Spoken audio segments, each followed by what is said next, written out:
അസ്സലാമലൈക്കും.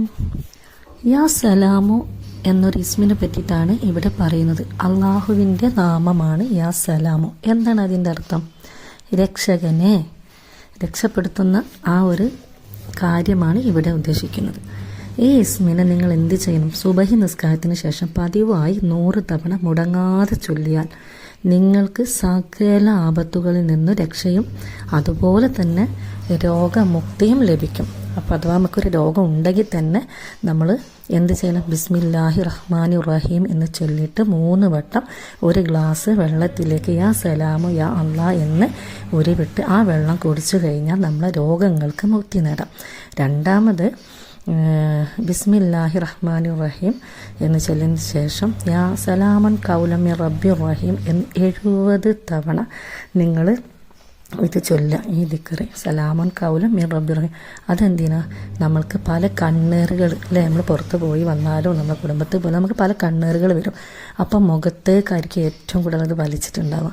അപ്പോൾ അതെന്ത് ചെയ്യാം? ഒരു ഗ്ലാസ് വെള്ളത്തിൽ 70 പ്രാവശ്യം ഈ ദിക്റ് ചൊല്ലിയിട്ട് നിങ്ങൾ മുഖം നന്നായിട്ട് കഴുകുക ആ വെള്ളം കൊണ്ട്. പിന്നെ കണ്ണിന് കാഴ്ച ശക്തി കിട്ടാൻ ഇത് 5 തവണ ചൊല്ലിയിട്ട് കൈയിൻ്റെ തള്ളവിരലിലേക്ക് ഊതിയതിന് ശേഷം ആ തള്ളവിരൽ കൊണ്ട് കണ്ണിൻ്റെ ചുറ്റുഭാഗം ഇങ്ങനെ തടവി കൊടുക്കുക. അപ്പോൾ കണ്ണിന് കാഴ്ചശക്തി കിട്ടാനും ഇത് നല്ലൊരു ഇസ്മാണ്.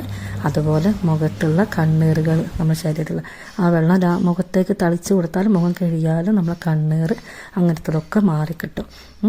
ഒരാൾ ഡോക്ടറെ അടുത്ത് പോവുകയുണ്ടായി.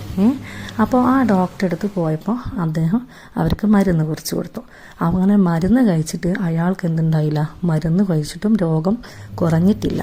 അങ്ങനെ അയാൾക്ക് രോഗം മൂർച്ഛിക്കുകയാണ് ഉണ്ടായത്. പിന്നീട് അയാൾ മറ്റൊരു ഡോക്ടറെ അടുത്ത് സമീപിച്ചു. ആ സമയത്ത് അദ്ദേഹം ഇതേ മരുന്ന് തന്നെയാണ് ഇയാൾക്ക് എഴുതി കൊടുത്തിട്ടുള്ളത്. എന്നിട്ട് ഇയാളെ രോഗം മാറുകയും ചെയ്തു.